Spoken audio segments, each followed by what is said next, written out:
Currently, we are discussing the relational calculus. Before that, we did the relational algebra. Both are quite similar to the SQL. That is, we are trying to find, or we can say select the data. That is our main approach. Our main approach is to get the information from the database. So in relational algebra calculus, we use the procedural language, and the values or the variables from the tuples were used to fetch the value.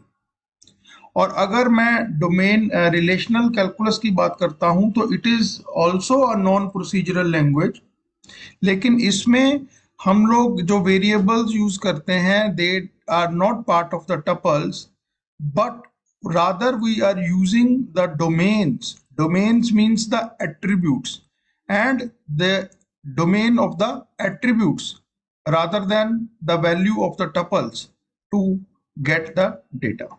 The second form of the relational calculus is known as domain relational calculus.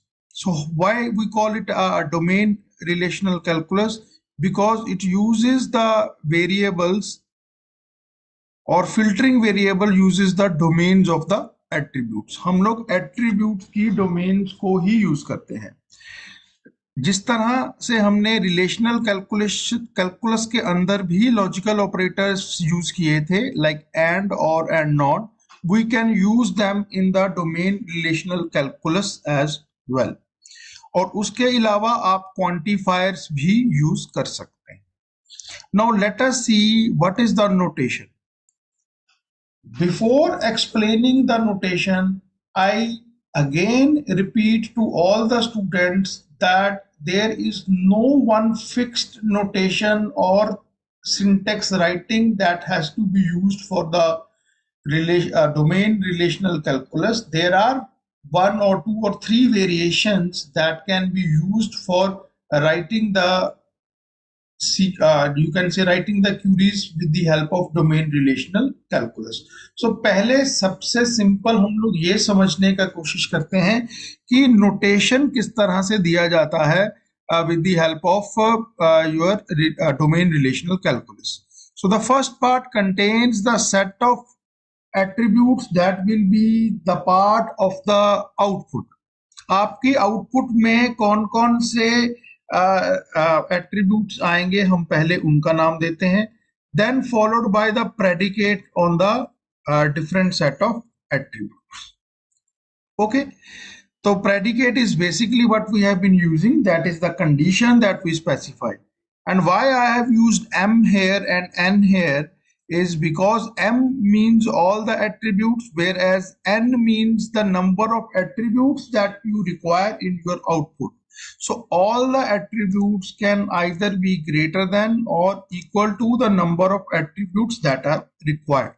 हो सकता है आप अपनी output में सभी के सभी attributes देखना चाहते हैं, या आप उससे कम एट्रीब्यूट्स देखना चाहते हैं.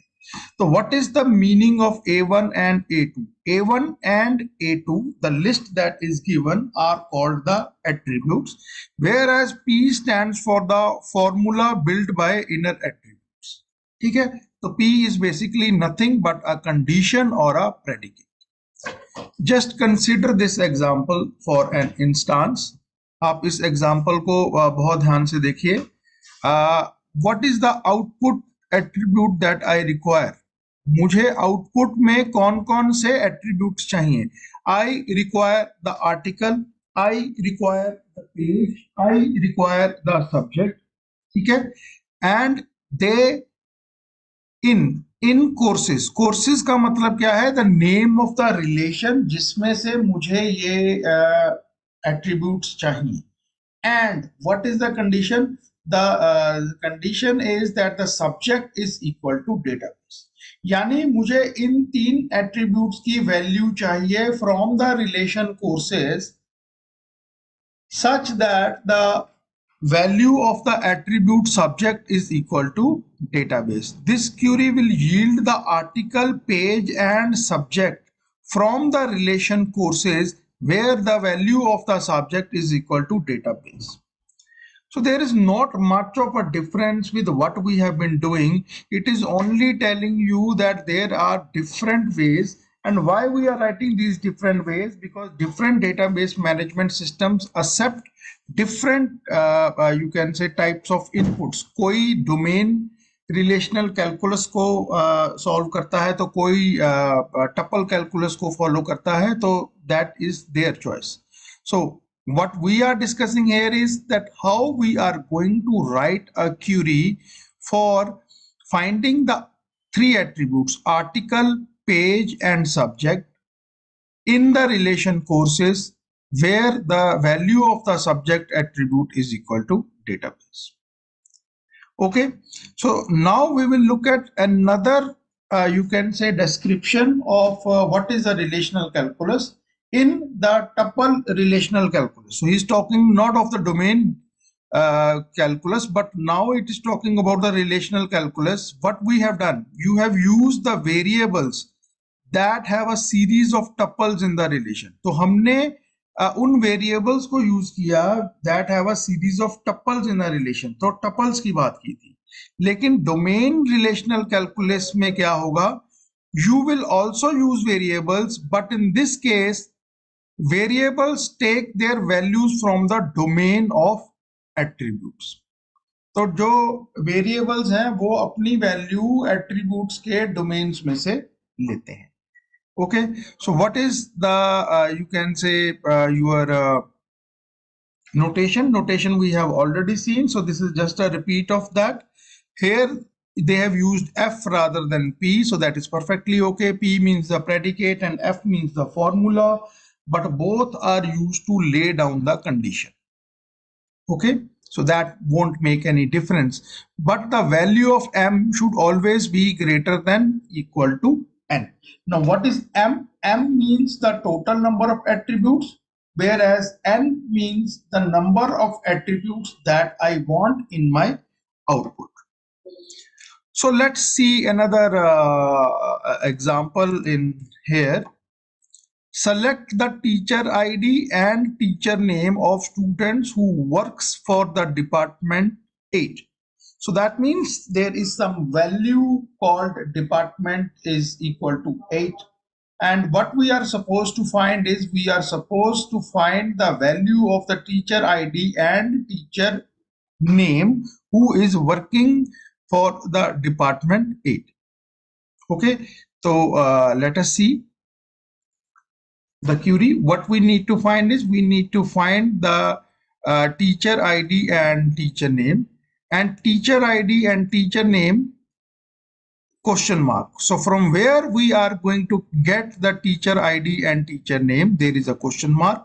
We are going to get them from the relation teacher. तो ये क्वेश्चन मार्क कहाँ से आया? पिछली बार क्वेश्चन मार्क नहीं था, तो सिंबल नहीं था.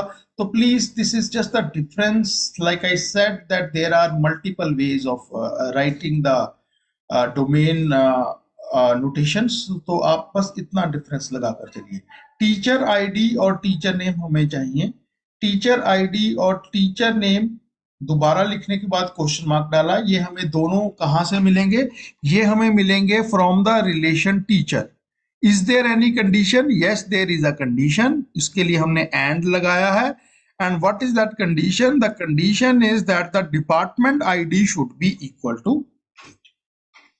So what I am going to get in the output? In the output, I am going to get the values for the two attributes. मुझे output में दो attributes की values मिलेंगी, that is teacher ID and teacher name. From किस table से मिलेंगी? Teacher relation से मिलेंगी, जिन टपल्स की डिपार्टमेंट आईडी की वैल्यू इक्वल टू 8 है. So let's move further. Now this is a better one because it tells you कि जो हमने पिछली दो क्यूरीज की थी, they both were fetching the data from a single relation.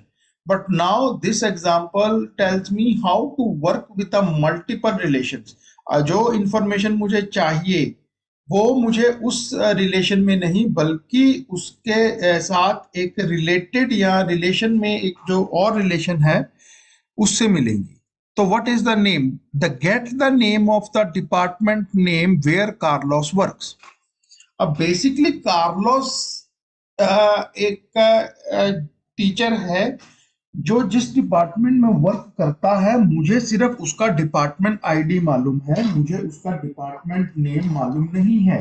तो from where I am going to get the name of the department is from another relation called the department relation.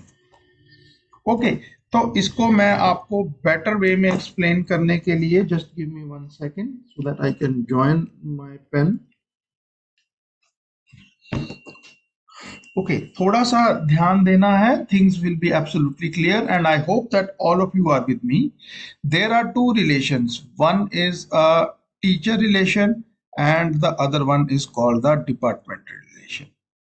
अब department relation consist of the department ID and the name of the department. तो इसमें primary की कौन सी है? इसमें department ID is the primary की। तो teacher attribute में क्या हो सकता है? टीचर एट्रीब्यूट में टीचर का आईडी हो सकता है, टीचर का नेम हो सकता है, इसमें टीचर का एड्रेस वगैरह, and then the value of the department ID जिसमें वो काम करता है। Now what I want to know, I want to know the name of the department. So this is the output clause, this is the output attribute. मुझे क्या चाहिए? मुझे चाहिए name of the department. तो condition क्या है? where the name of the teacher is Carlos. तो condition कहाँ पर लगेगी? condition इस relation में लगेगी क्योंकि जो कार्लोस है that is the name of the teacher. तो कंडीशन जो है वो यहाँ पर लगेगी और यहाँ से मुझे उस टीचर का क्या मिलेगा? उस टीचर का डिपार्टमेंट आईडी मिलेगा। फिर मैं उस डिपार्टमेंट आईडी को लेकर जाऊंगा आपके डिपार्टमेंट रिलेशन में और मैच करूंगा डिपार्टमेंट आईडी को डिपार्टमेंट आईडी वैल्यू के साथ, and then what I am going to eventually get is the name of the department. So that means इस क्यूरी के अंदर जो हमने डोमेन रिलेशनल कैलकुलस बनाना है, इसके अंदर दो रिलेशंस इन्वॉल्व हैं। तो स्टार्ट करते हैं। हमें हमारे आउटपुट में क्या चाहिए? सबसे पहले हमें ये समझना है कि हमें हमारे आउटपुट में क्या चाहिए। हमें हमारे आउटपुट में चाहिए department name. Okay, what we need is a department name. अब डिपार्टमेंट नेम के लिए सबसे पहले मुझे क्या चाहिए? सबसे पहले मुझे चाहिए डिपार्टमेंट आईडी। मुझे क्या चाहिए? That I require the department ID question mark. ये डिपार्टमेंट आईडी मुझे कहाँ से मिलेगा? डिपार्टमेंट आईडी मुझे मिलेगा टीचर रिलेशन में। तो कौन से कंडीशन को साथ में मैच करना है? मुझे साथ में मैच करना है that the teacher name should be equal to Carlos. So what is this going to fetch me? पहले मैं राइट हैंड साइड वाले पार्ट को डिस्कस कर रहा हूं क्योंकि ये एक तरह से इनर क्यूरी है। इनर क्यूरी का मतलब क्या होता है कि inner query basically means that this will be resolved first. तो सबसे पहले क्या रिजॉल्व होगा? सबसे पहले I am going to get the value of the department ID from the relation teacher where the teacher name is equal to Carlos. एक से ज्यादा भी हो सकते हैं, तो मुझे डिपार्टमेंट आईडी मिल जाएगा। जब मुझे डिपार्टमेंट आईडी मिल जाएगा तो उस डिपार्टमेंट आईडी के लिए मुझे चाहिए department name. Department name from which relation? From the relation department. कोई और कंडीशन है? कंडीशन नहीं है, बट सेलेक्टेड डिपार्टमेंट आईडी की वैल्यू हमें मिल चुकी है। तो जो डिपार्टमेंट आईडी रिटर्न किए गए हैं, जो कार्लोस जिस डिपार्टमेंट्स में वर्क करता है, सिर्फ उन्हीं के कॉरस्पॉन्डिंगली डिपार्टमेंट नेम जो है वो मुझे चाहिए। So this is how we are going to resolve the you can say multi relation query based on domain relational calculus. Do you have any questions to ask? If yes, then please type your questions in the chat window, and in case you do not have any questions to ask, please type no in the chat window. Let us consider another one. Let us consider another one. There is a table student. There is a relation student, and there is a relation named book issued.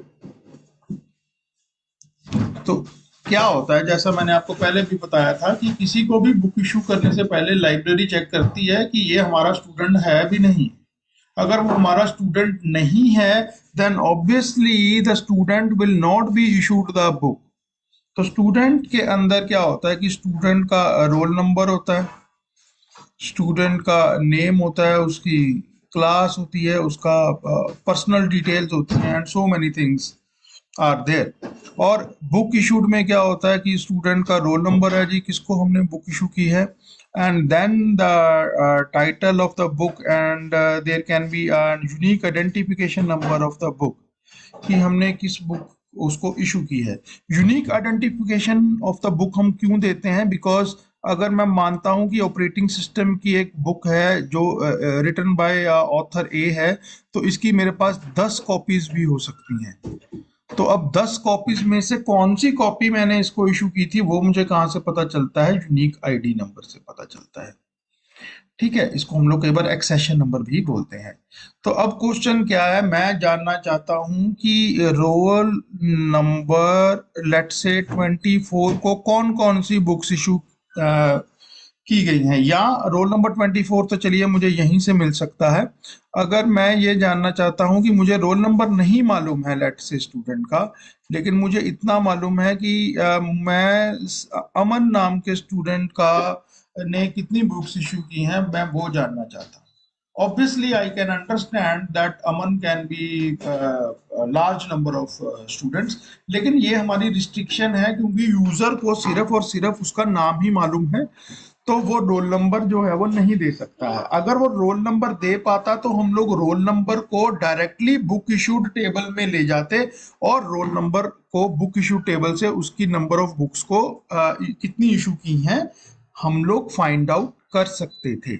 लेकिन यहाँ पर हमारी problem क्या है कि हमें सिर्फ उसका नेम मालूम है। तो अब देखने वाली ये है कि जो अमन नेम है, इसके कॉरस्पॉन्डिंगली कितने रोल नंबर्स एग्जिस्ट करते हैं वो हमें यहाँ से मिलेंगे। तो हम लोग क्या बात कर रहे हैं, मुझे चाहिए roll number question mark, roll number question mark, यानी इसको थोड़ा अच्छा लिखना है तो थोड़ा सा इधर करके लिख लेते हैं, रोल नंबर क्वेश्चन मार्क। अब ये रोल नंबर के आगे क्वेश्चन मार्क लग गया, ये हमें रोल नंबर कौन से रिलेशन में से मिलेगा? We will get it from the student relationship. ठीक है, तो कोई कंडीशन है जी? बिल्कुल कंडीशन है। The condition is that the roll number should only be fetched for the students whose name is equal to Aman. ठीक है जी, ये हमारा काम हो गया। तो हमें क्या मिल गया? रोल नंबर मिल गया। लेकिन इवेंचुअली हमें चाहिए क्या था? हमें चाहिए थे लेट से टाइटल ऑफ द बुक्स जो उसको इशू, हमें क्या चाहिए? टाइटल चाहिए, इजंट इट? तो टाइटल हमें क्वेश्चन मार्क, टाइटल हमें कहाँ से मिलेंगे, कौन से रिलेशन में से मिलेंगे? टाइटल हमें मिलेंगे from the relation named book issued. कोई कंडीशन है? बिल्कुल है। The condition is that they should match the roll number which are returned from the first query. Okay, और यहाँ पर क्या लग जाएगा?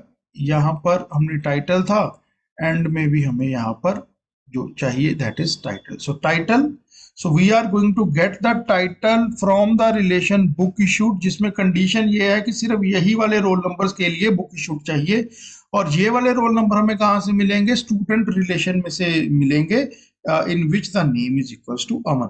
सो this is our inner query. इसको हम लोग इनर क्यूरी भी बोल सकते हैं या सब क्यूरी बोल सकते हैं। यानी सबसे पहले ये रिजॉल्व होगी, जब ये रिजॉल्व होगी तो हमें सेट ऑफ रोल नंबर्स मिलेंगे which matches with the name Aman, and then this query will be resolve. This is called a super query or an outer query. तो आउटर क्यूरी में हमें क्या इवेंचुअली मिलेगा, title of the books which have been issued to the set of roll numbers that belong to the name Aman. I hope that this example is clear to you, quite similar on the way that we have done the last one. And still, in case if you have any questions to ask, you can type your questions in the chat window, or please type no so that I can continue. In case if you have, like I said that the next few topics lead us to normalization, लेकिन normalisation हमने already कर ली है और उससे related topics भी हमने already कर लिए हैं। तो लेकिन फिर भी जो हमने टॉपिक्स कर लिए हैं और आपके सिलेबस में स्पेसिफाइड हैं वो कौन से टॉपिक्स हैं, उनको अब हम समझने की यहाँ पर कोशिश करते हैं। सबसे पहले जो हमारा एक टॉपिक आता था, that is what do you mean bye domain and data dependency. I repeat, what is domain and data dependency? ये हम लोग ऑलरेडी कर चुके हैं। Basically, dependency can be referred in this case when I am saying what is domain dependency and what is data dependency. ठीक है, तो ये टॉपिक जो है वो हम लोग ऑलरेडी कर चुके हैं in the form of different types of constraints. शायद आपको याद होगा that we discussed that how many types of constraints are there, कितनी तरह के constraints होते हैं, ये हम लोग ऑलरेडी कर चुके हैं। If anyone remembers, we did what is the different types of constraints. You can please type your answers. How many types of constraints are there, और जो हमने हमारे notes में किए हैं। So let's see if you all remember the types of constraints. How many types of constraints are there?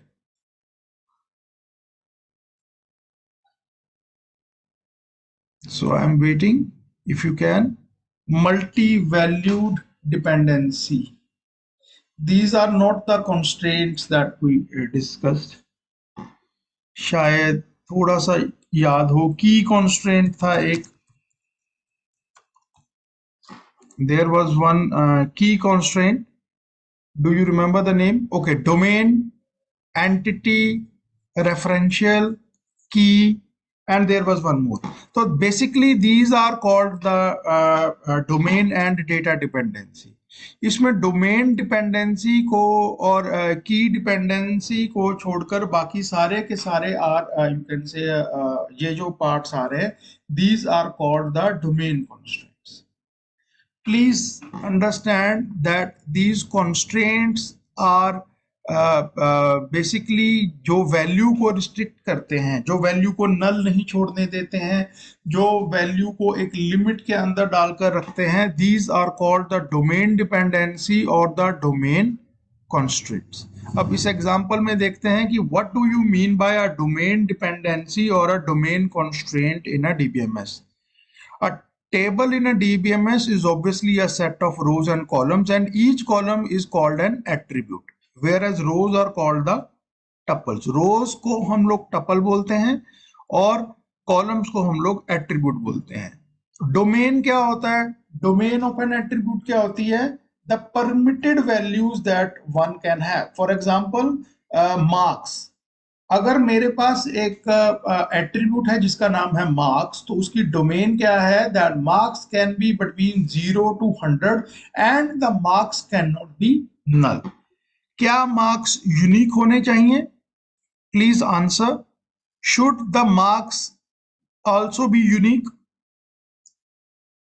नल तो नहीं होने चाहिए, मार्क्स तो हमने देने ही देने हैं।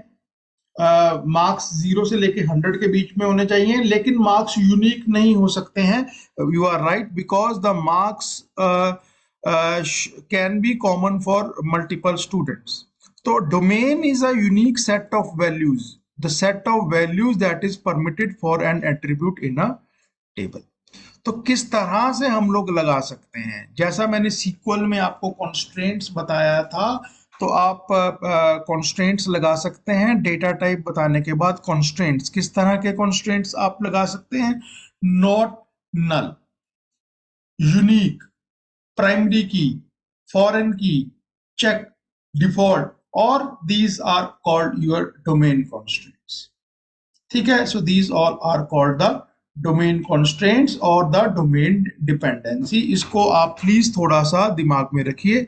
I am not going to discuss it again because it has already been discussed in a great detail as to what is the meaning of these constraints.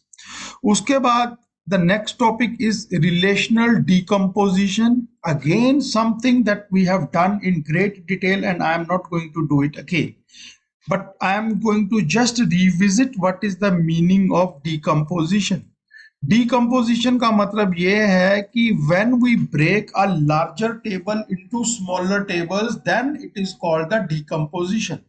और हम लोग decomposition क्यों करते हैं? Because they have not been properly normalized and there are some dependency violations जिनको overcome करने के लिए हम लोग एक larger table को smaller tables के अंदर decompose करते हैं.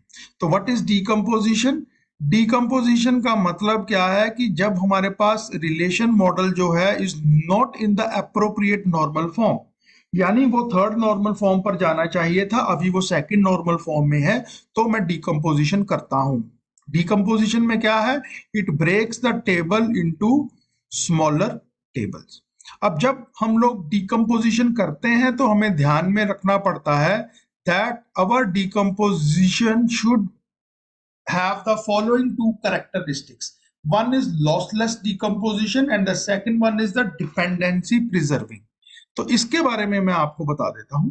लॉसलेस डिकम्पोजिशन उसको कहते हैं कि अगर मान लीजिए मेरा एक ओरिजिनल टेबल है जिसको मैंने डिकम्पोज करके दो रिलेशंस बना लिए. आई रिपीट, थोड़ा सा फोकस करने का जरूरत है. If I have a relation R with the attributes, let's say A, B, C, D, and E, and I break this relation into two relations R1 and R2 such that the first relation consists of ABC and the second relation consists of ADE, where A is the common attribute. अब कुछ देर बाद अगर मैं इन दोनों के बीच में join लगाता हूं, आपने ज्वाइन किया हुआ है, तो join should again fetch the original table for me and all the values should be intact. All the values should be